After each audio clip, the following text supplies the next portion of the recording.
Deep in the unknown, where the ocean's breath hides, a melody echoes. That voice, touched by the soul's darkest desires, a sweet beckoning, soulful melody. Ships are adrift, minds are driven to madness.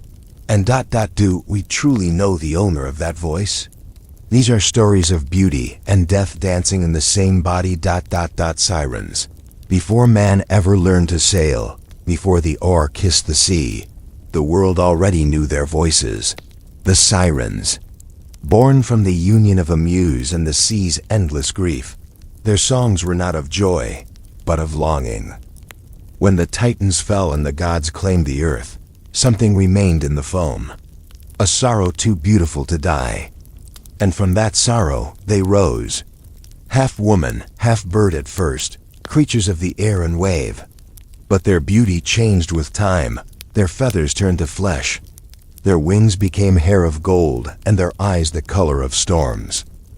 They were neither mortal nor divine, but something in between, the melody of the sea itself given form. Their song was the ocean's secret, a promise of peace to those who heard it, and a whisper of ruin to those who followed. They sang not to kill, but because they could not stop. The sea demanded their voices. Every note they released was a wave breaking, every harmony a tide calling the lost back home. But mortals could not understand that beauty could be cruel, that love could sound like doom. When sailors drifted near their shores, the Sirens wept, for they did not hunger for flesh, but for company in their endless exile. And so they lured men not with malice, but with the desperate ache of eternity. Far beyond the pillars of Heracles, where maps end and compasses lose their way, lies an island shrouded in mist, the home of the Sirens. No mortal ever found it twice. Some said it moved with the tides, hidden by enchantment. Others swore the island itself was alive, drifting through the sea like a dream, calling ships to it with invisible threads of melody. The air there was different, thick, golden, trembling with song. Even the waves broke in rhythm, as if the ocean itself hummed in harmony with its daughters.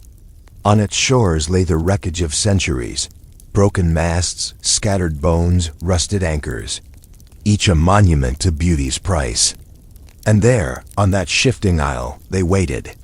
Their voices rose each dawn with the wind, songs of memory, songs of mourning. To the untrained ear, it was seduction. To the gods, it was prayer. The Sirens did not crave destruction. They sought recognition. Each note that left their lips was a plea to Olympus. Remember us, we who were left between worlds. But Zeus turned his gaze elsewhere, and Poseidon ignored their cries beneath the waves. So their song found mortal ears instead. Sailors, dreamers, wanderers. Men who mistook sorrow for beauty and beauty for salvation. Those who followed the sound found neither heaven nor hell, only stillness. A sleep so deep, even the sea forgot their names. They said the Sirens' voices could cross miles of sea, slipping through fog, riding the wind, finding even the most cautious hearts. For some, it began as a whisper, a fragment of melody in the distance, a note so faint it might have been the sea itself singing. Then it grew, soft, gentle, familiar, like the voice of a lover long dead, calling from the horizon. Men wept upon hearing it. They forgot the storm, the stars, even their own names. Each believed the song was meant for him alone, and so they steered toward the mist, toward that impossible voice that promised comfort and delivered oblivion. Some sailors spoke of seeing faces in the mist, eyes like stars, lips shimmering with light. Others saw nothing, only felt warmth, like an embrace pulling them toward the sea. The captains would shout, the crews would tie themselves to masts. But the song crept beneath reason. It entered through memory, not the ear. It was said the Sirens could weave truth into their music. They sang of each man's greatest desire, his lost love, his forgotten peace. And when the final note came, the sea answered with silence. Ships vanished without a trace, their sails left floating like ghosts upon the tide. The sirens never mourned. They simply began again, their song eternal, their loneliness endless. Long before they sang to men, the sirens sang to the gods. They were daughters of Melpomene, the muse of tragedy, and Achelous, the river god whose tears fed the sea. They were meant to be divine, keepers of sacred music, voices that wove the harmony of heaven and earth.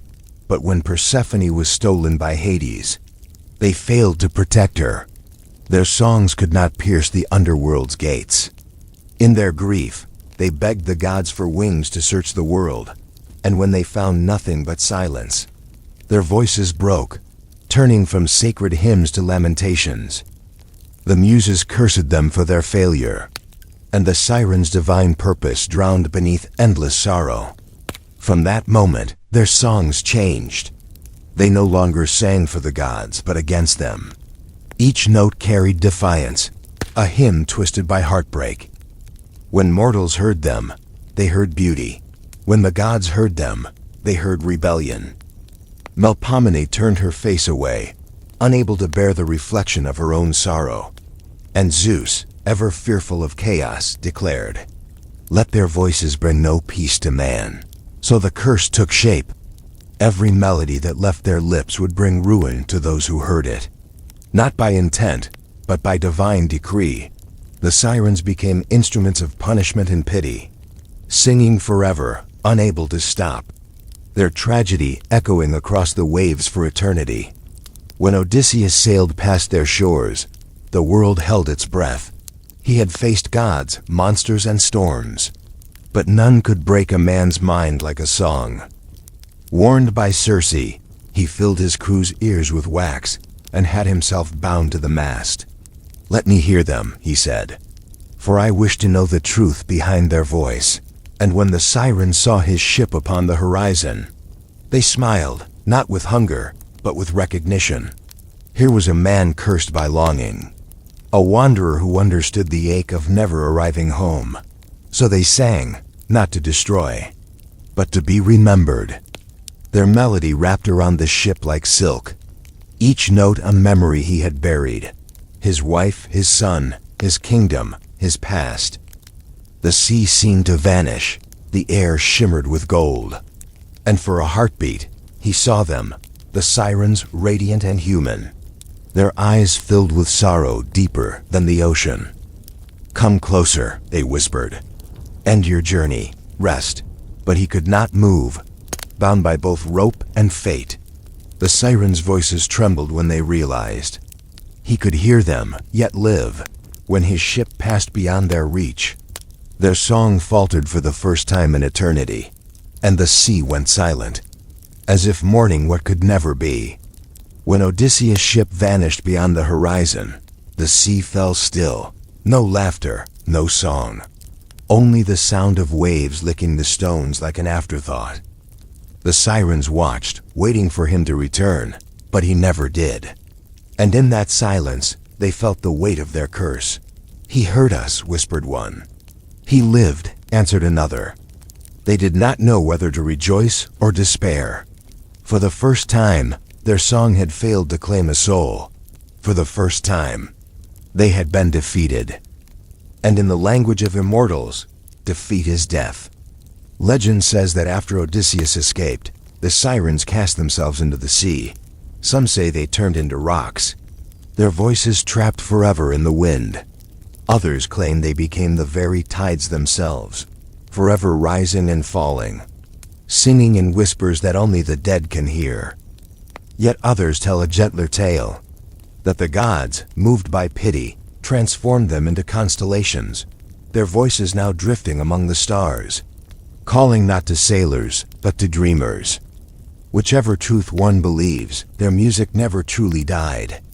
Every crashing wave, every cry of the gull, every hum of the wind across the sea, is the echo of their final lament.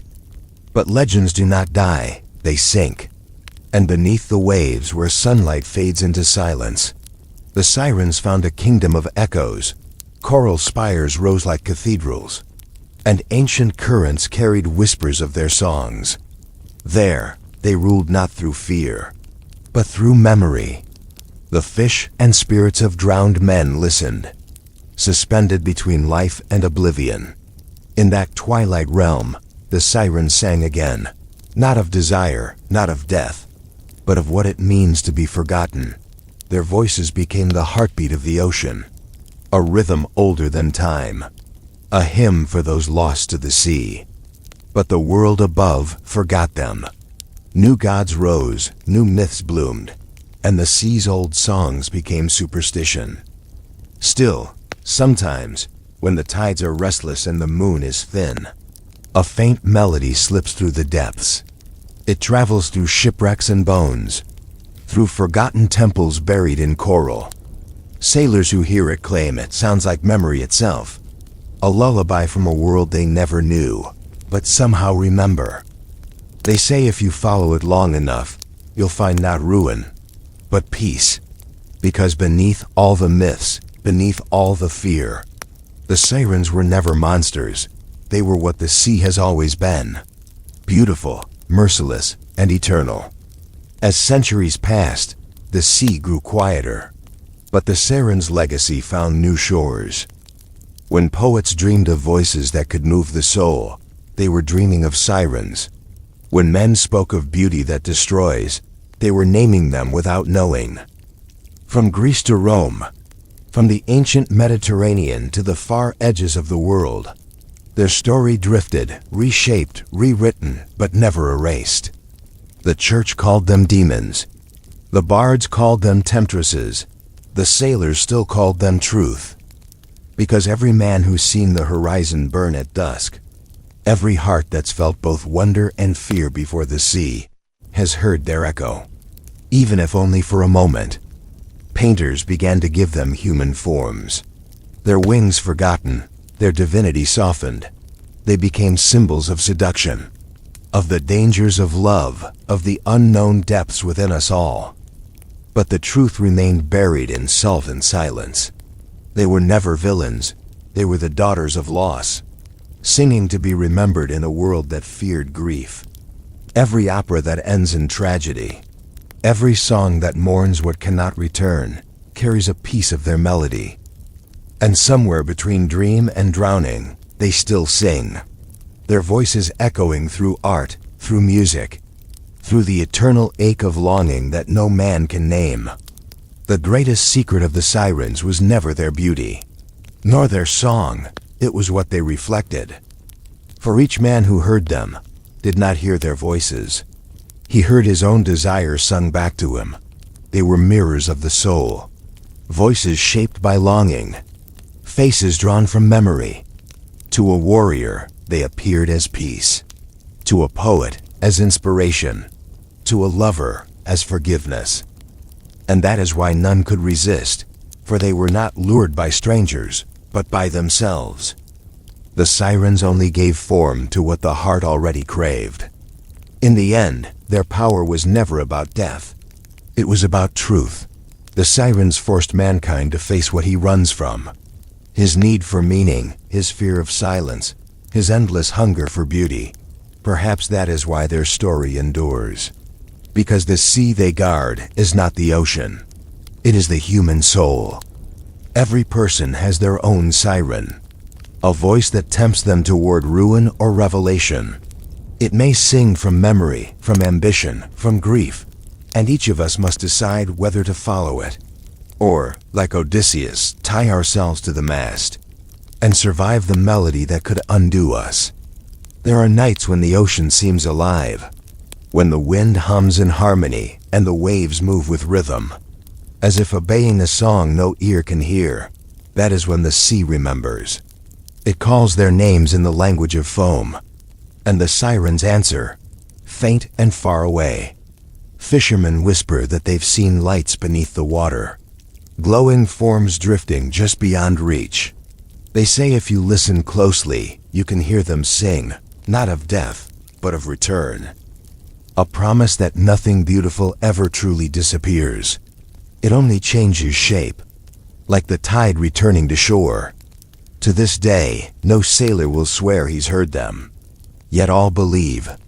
Every lost ship, every whisper in the fog, every lullaby sung to the sea's edge, they belong to the Sirens now. They became something greater than myth. They became memory itself. The voice that reminds us that beauty and loss are born of the same ocean. When storms calm, when sunlight breaks through cloud and salt, that's when their song lingers in the air. A final note that never fades. And perhaps that is their true immortality. To live on not in flesh or legend, but in the hearts of all who've ever stood before the sea and felt both awe and sorrow. The ocean never forgets. Every ship that sails, every name carved into wood and salt, becomes part of its song. And within that vast memory, the Sirens still drift. Not as flesh, not as ghosts, but as fragments of sound carried by the tide. Scientists speak of whale songs echoing for miles, of waves resonating like instruments of the earth. But what if those vibrations are older than life itself? What if they are the remnants of a forgotten harmony, the Sirens' lament, woven into the sea's very fabric? In modern times, the Sirens' voices are called myths, yet their melody survives in every lullaby of the sea. Fishermen hum without knowing why. Waves crash in patterns that feel deliberate. It is as though the world hums with their memory. Each shore a stage for their unseen choir. The sea's breath, the whisper of the wind, they are the language of immortals. And if you stand at the edge of the world, eyes closed, heart still, you might hear it. A faint harmony between silence and sorrow. That sound is not merely the ocean. It is remembrance itself. It is the Sirens still singing, long after the gods have gone silent. Beneath the endless blue, where sunlight fades into shadow, lies a secret that the world forgot. A temple older than Atlantis, built not by men, but for them. It was said that the Sirens once guarded this place, a sanctuary of sound and silence. Columns carved from coral, statues shaped in the likeness of gods who drowned long ago. No map marks it. No diver has ever returned to tell its tale. But the currents whisper of a cathedral below the waves, where the voices of the Sirens still echo, singing to the bones of those who listened too long. Some claim it was once a shrine to Poseidon. Others say it was built for the Sirens themselves, a monument to their fall. Inside, legends say the walls still hum, not with sound, but with vibration, the memory of voices long gone, trapped in stone. When the tide moves, the temple breathes. Its arches moan softly, as though the ocean itself remembers the hymns once sung within. Perhaps this is where the Sirens rest, not in death, but in patience, waiting for the day when the world grows quiet enough to hear them again. When the temple fell beneath the sea, it was not destroyed, it was claimed. The gods of the deep, jealous of the Sirens' beauty and their song, cast a curse upon them, that their voices would never again bring peace, only longing, only ruin. From that day, the Siren's song was not a gift, but a wound that never healed. Every note they sang carried both desire and despair, the echo of divine punishment. Yet, in that curse lay a strange kind of immortality, for as long as the ocean moves, their sorrow moves with it. The ancient poets called it the silence between waves, for even when the sea was calm, you could feel the weight of something unspoken beneath it, the grief of the drowned gods, the punishment of the Sirens, and yet beauty persisted. The ocean refused to let them fade into myth. Every sunrise over the water, every moon reflected in the tide, was a reminder that creation and destruction are born of the same breath. Perhaps the gods did not curse the Sirens out of hatred, but out of fear. For no divinity, not even Poseidon himself, could command the kind of love that their song could awaken. Through centuries, sailors vanished not only to storms, but to the sound of beauty itself. They painted sirens on the sides of ships, tattooed their faces on their skin, built songs and prayers to both worship and curse them. For man has always been drawn to what he cannot have. The sirens did not lure, they revealed. They showed men their own weakness, their hunger for perfection, their longing to surrender to something beyond reason. And even when the seas grew quieter, the myth did not die. It changed form, from oceanic melody to whisper in the human heart. Poets wrote of them in ink and salt, their words trembling like waves. Painters captured them, half angel, half danger. And musicians sought to recreate the impossible harmony that had once brought men to their knees. But the sirens were never about music. They were about reflection, about the echo of one's own desires staring back through the void. For to hear them was to be seen completely, to be stripped of disguise, of purpose, of control. That is why men feared them, not because the sirens destroyed ships, but because they shattered illusions. They say the sirens are gone, that their songs were drowned, their temples lost, their names forgotten beneath centuries of silence. But the sea never forgets. And sometimes when the winds fall still, and the horizon turns gold before a storm, you can hear it, a note, faint but alive. It slips between the waves, through the creak of the mast and the heartbeat of the tide. It is not human, not divine, but something in between, the memory of a voice that once made the world tremble. Those who hear it never speak again, not from madness, but because there are no words to describe what they felt. They say it is not a song but a calling, a reminder that beauty, once touched by sorrow, never truly fades, that longing itself can echo through eternity. In that sound, the ocean remembers all who were lost, and all who chose to be. It is the sirens' mercy and their curse, to sing forever, to be heard only by those who are ready to disappear. And so the myth breathes once more, not as terror, not as temptation, but as truth, that nothing beautiful is ever truly gone. There are those who say the siren song still travels the world, not on the ocean wind, but in the pulse of every melody that haunts the heart. It hides in the sound of a violin, in a voice that trembles with sorrow, in the music that makes you remember something you've never lived. It is not ancient. It is not gone.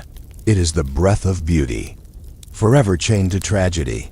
Every artist, every lover, every dreamer who loses themselves in creation. They are touched by the siren's echo, and for a moment, they hear it again. The song was never meant to die. It only changed form, from the cries of the sea to the whispers of art. In every melody that breaks your heart, in every silence that follows love, in every dream that feels too real, the sirens linger. They are not monsters. They are memory. They are the voice of the ocean within the human soul. And though the waves have carried their bodies away, their song still binds us, reminding us that beauty without pain is only an illusion, and longing is what keeps the world alive. The sea was never their prison. It was their mirror, vast, unpredictable, alive with sorrow and grace. When the gods shaped the world, they gave the ocean its voice, but it was the sirens who gave it a soul. Every wave that crashes carries a whisper of their laughter. Every tide that retreats carries a sigh of their loss.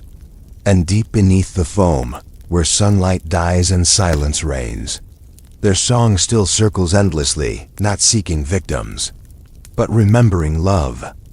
The sailors were wrong to fear them. The sirens were not the destroyers of men. They were the keepers of their dreams. When a ship sank, it was said the sirens carried the souls of the drowned into the stillness beneath the waves. There, they sang lullabies for the lost, songs not of death, but of remembrance. For even in tragedy, there was beauty. Even in the deep, there was light. And perhaps that is what the sirens always wanted, to remind mankind that no journey is truly over, and no voice is ever truly gone. They say one siren still remains. She lingers where the world forgets itself, in the quiet corners of the sea, where no compass can guide, no map can reach. Her song is faint now, a sigh beneath the roar of the tides. But when the moon is full, and the waters glow like silver glass, those who listen closely swear they can hear her. A voice not of temptation, but of mourning. She does not sing for sailors anymore. She sings for her sisters. They were her family, her kin, her curse, her home. When the gods silenced their voices, she alone remembered the melody. Now she sings it to the wind, to the sea, to the empty sky. And sometimes the world listens. A wave crashes differently. A gull cries and lingers midair. A sailor pauses at the horizon, and for a heartbeat, feels a beauty too ancient to name.